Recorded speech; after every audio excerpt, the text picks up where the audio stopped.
Alors notre stratégie depuis 1995, nous sommes en Chine. Alors effectivement, elle a énormément varié.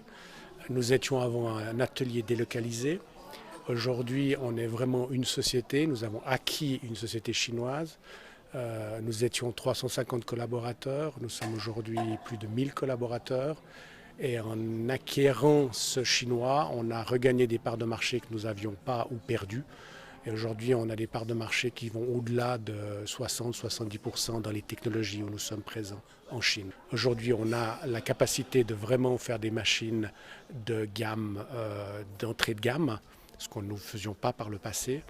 Et puis aujourd'hui, nous faisons en termes de découpe autant de machines en Chine que tout le reste du monde. Donc en termes de volume, nous faisons énormément. Et dernier point, ce qu'on a pensé qu'on n'arriverait probablement pas, c'est que nous sommes aussi profitables. Alors le premier point, c'est pas simplement de faire une réduction des coûts, mais c'est pour être dans le marché chinois.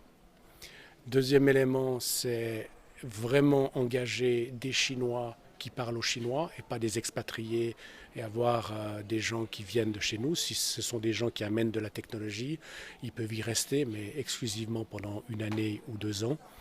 Et puis dernier point, et qui est aussi extrêmement important, c'est qu'il faut comprendre que la Chine, avec son marché, est tellement grand que c'est un monde en soi.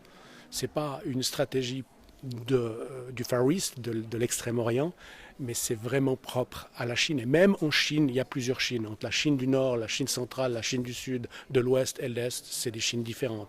Donc déjà, se consacrer à 100% à ce marché, c'est une tâche immense.